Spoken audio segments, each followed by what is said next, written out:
皆さんごきげんよう、上川薫です。今回取り上げる話題はウクライナ情勢。紹介していない映像が少し溜まっているので、それらをご紹介しつつ、現在の状況についてお伝えしていこうと思います。ご覧の映像はウクライナ軍が行っているクリミア半島におけるロシア軍の施設や軍隊に対する攻撃の映像。クリミア半島では現在のところ地上戦闘は行われていません。ですが、ロシア軍としては空軍基地もありますし、またロシアの海軍基地などもあります。そのため防空部隊を配置しています。それらについてウクライナ軍が繰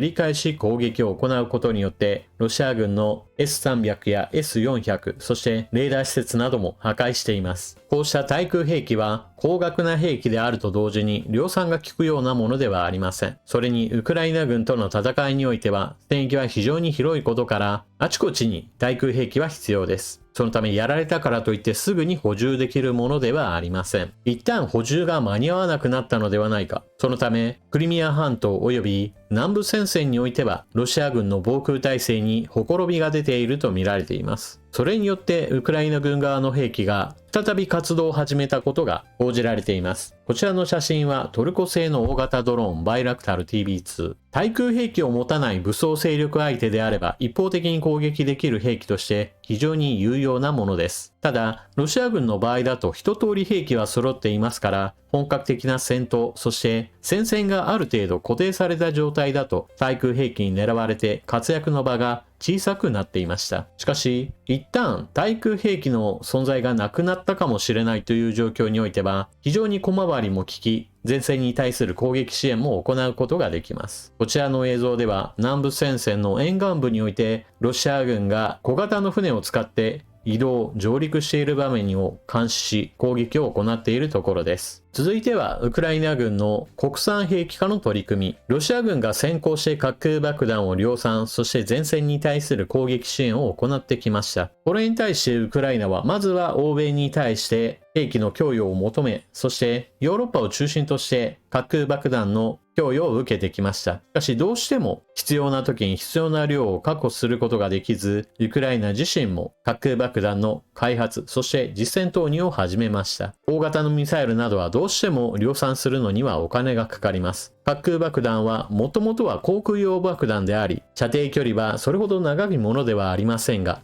前線に対する攻撃兵器としては非常に使い勝手のいい兵器です。続いては、ここ最近行われているウクライナ軍のドローン部隊による攻撃。これは年々というか少しずつ改善されてきたことではあるのですが、破壊力が増してきています。2022年当時における小型ドローンの攻撃力はどうしても手榴弾や小型の爆発物に頼っており、その破壊力は歩兵に対しては有効ですが、映像にあるような建物そのものを吹っ飛ばすようなものではありませんでした。そして小型の爆発物にしても搭載できる量には限りがありました。こちらの映像では連続的に爆発物を投下し、標的を破壊しています。これは大型のドローンにより多くの爆発物を搭載できるようになったからです。そしてこちらの映像では、有線接続された光ファイバードローンが森林地帯にあるロシア軍の榴弾砲に対して攻撃を行っています。電波妨害が行われるのはもはや当たり前というような世界になっており、有線接続式の小型ドローン対策をどのようにするかが今ウクライナ、ロシア両軍ともに悩みの種となっていることでしょう。ちなみにドローンが飛んできた際には一人一人の兵士が対処するには限界があります。ショットガンのようなものが手元にあればいいのですが、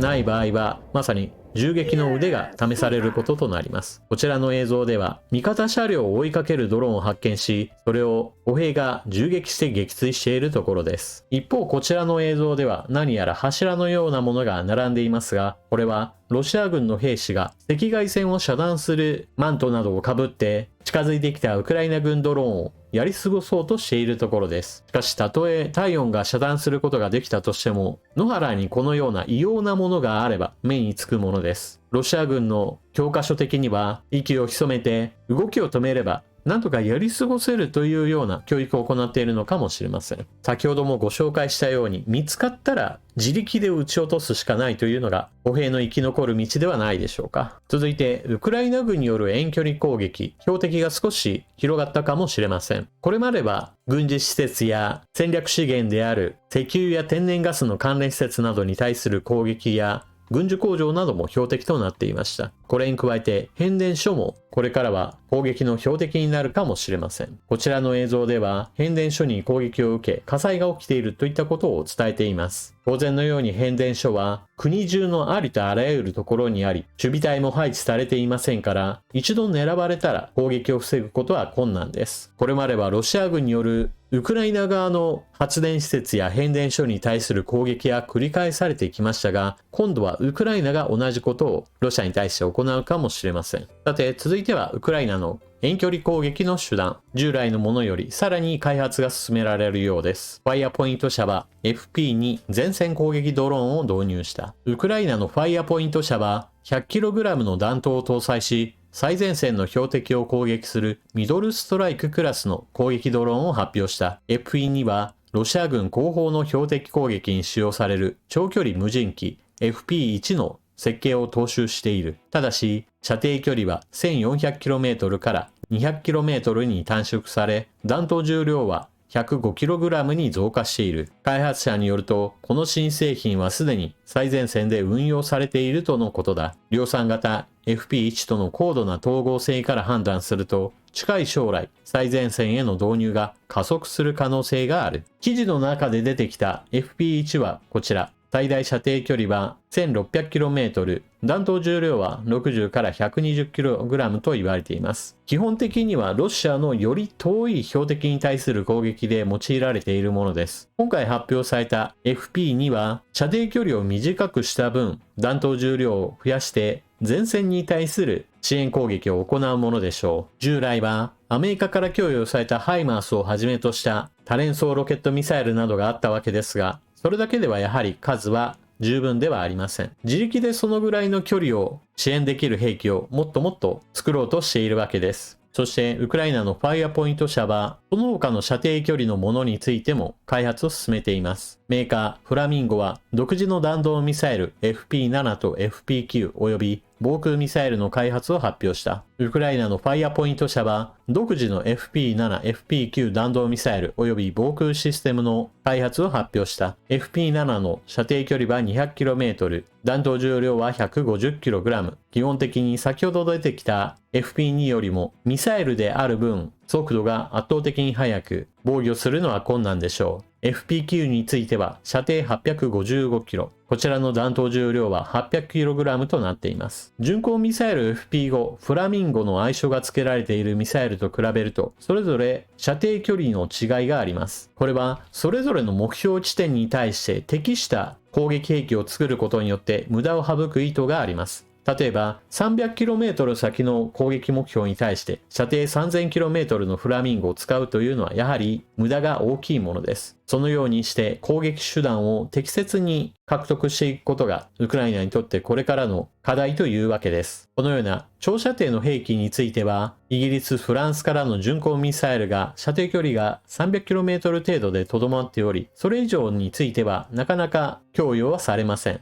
それだけに自力開発、生産といったものが求められているわけです。そして生産体制の強化についてはヨーロッパ側の国が協力をしてくれています。ウクライナの防衛産業初の国外展開へ北欧拠点と報道。ロイター通信は最大射程約 3000km のウクライナ製新型巡航ミサイルフラミンゴを製造するファイアポイント社が燃料の製造をデンマークで開始する予定だと報じた。ウクライナの防衛企業が国外に展開するのは初めてだとしている。ウクライナのゼレンスキー大統領はデンマークを訪問し、北欧諸国やバルト三国との首脳会談に出席した。会談後、デンマークでミサイルと無人機の新工場が建設中だと明らかにした。このようなウクライナの防衛産業がヨーロッパにおいて生産拠点を持ち、作ったものをウクライナへと持ち込むというこの形については、デンマークモデルと呼ばれています。これはウクライナ自身が必要な兵器や弾薬類などについて自力生産することを促進するものです。それと同時に生産拠点がヨーロッパ各地にあるわけですから、そこで生まれた雇用は当然その国の人たちの働き口となり、給与を生み出します。さらにそこに理想的な展開としては、ロシアに対する制裁として行われている資金の凍結。この凍結資金から生まれた利子などを元にして兵器生産を進めることができれば、ヨーロッパ側の負担もなく、またウクライナも負担もなく、それでいて生産されたものがロシア軍を攻撃するわけですから、ロシアにとっては自業自得、因果応報のようなことになるわけです。戦地となっているウクライナでは、どうしても大々的な生産拠点を持つことは難しいです。生産拠点を分散させたり、秘密裏に製造拠点を作ってこっそりと作らなければなりません。ヨーロッパでは現在のところ戦地にはなっていないわけですから、安定的に生産に取り組むことができるでしょう。一方、ロシア側の生産活動について状況の変化を見ておきましょう。最前線レポート。ロシアのドローン工場。成人労働力の減少で10代の若者が働く。以前の動画で解説しましたが、ロシア国内においては労働者不足といったものが進んでいます。これは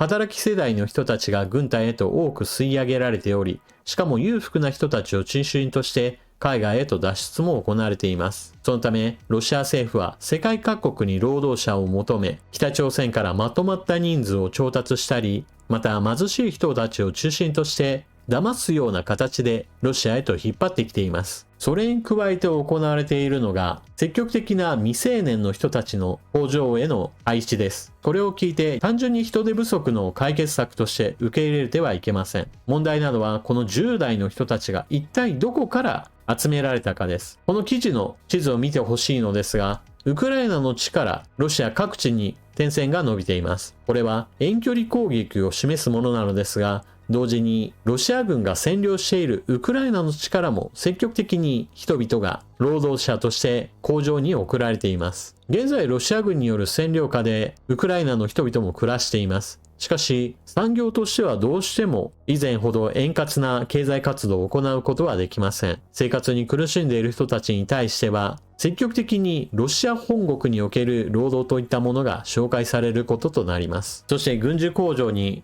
送られていくわけですが、これら軍事施設は当然のように戦争における攻撃対象です。ロシア国内における軍事工場で海外から集められた労働者、それに加えて占領下から集められた人々も工場に労働者として送られるわけですから、この戦争のいかに恐ろしいことが起きているかを示しています。最後にご紹介するのは、ウクライナの地において兵器類の発達がどんどんと加速されるだろうというニュースを一つ。ウクライナ、膨大な戦場データが交渉カード。計り知れない価値と副首相。ウクライナは対ロシア戦で大量に収集した貴重な戦場データを同盟国とどのように共有するか検討しており、こうしたデータを友好国からの支援をめぐる交渉における強力なカードと位置づけている。フェドロフ副首相兼デジタル転換相がインタビューで明らかにした。フェドロフ氏は、我々が手にしているデータはどの国にとっても計り知れない価値がある。ウクライナは現在このデータの共有に関して非常に慎重だと付け加えた。人工知能 AI モデルを訓練し、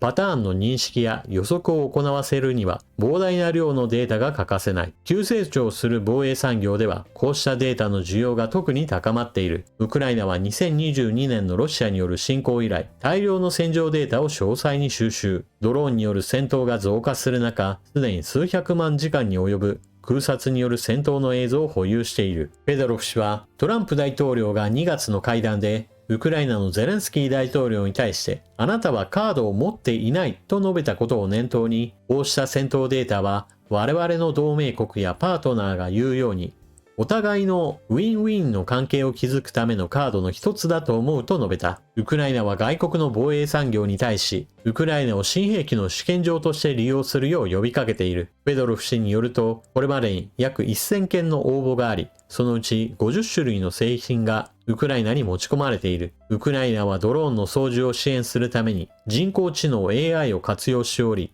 アメリカのデータ解析企業パランティアの AI 技術を幅広く導入している。また、完全自立型ドローンシステムの開発にも取り組んでいる。今では、戦場で攻撃されたロシアの標的のうち、80から 90% はドローンによって破壊されたという。この比率は、2024年から上昇した。2024年には、ウクライナが攻撃した軍隊の約 70%、車両の 75% はドローンによる攻撃だったという。ヨーロッパ各国がウクライナに対する支援を行っていますが、同時に支援することによってヨーロッパの防衛産業もまた自らの発展に必要なデータを受け取ることでしょう。北欧諸国が積極的にウクライナを支援しているというのも、ロシアと対面していることにより、自らの兵器産業を発達させることが自分たちにとっても生きる道だということを切実に感じているからです。振り返ってみれば、日本の場合だと実戦からはどうしても遠い立場にあり続けてきました。しかし、国家間の本格的な戦闘が長期間行われているこの状況は、それぞれの国における兵器産業をかなり発展させていくことでしょう。それだけに実戦に基づく兵器類といったものは、それを知らない兵器と対面した時においては、かなりの差が生まれると考えられる状況です。侵略国であるロシアは当然自分たちの戦闘情報を元にして中国などとも取引を行うでしょう。真逆にいる日本の立場から考えれば、ウクライナを支援し、ウクライナ側が得た戦闘経験を日本の防衛産業に取り込むための外交努力といったものが私は必要だと思います。というわけで今回の動画はここまで。最後までご視聴ありがとうございました。最後にご紹介しているこの映像はウクライナの東部戦線。ここ最近ちょっと珍しくなってきた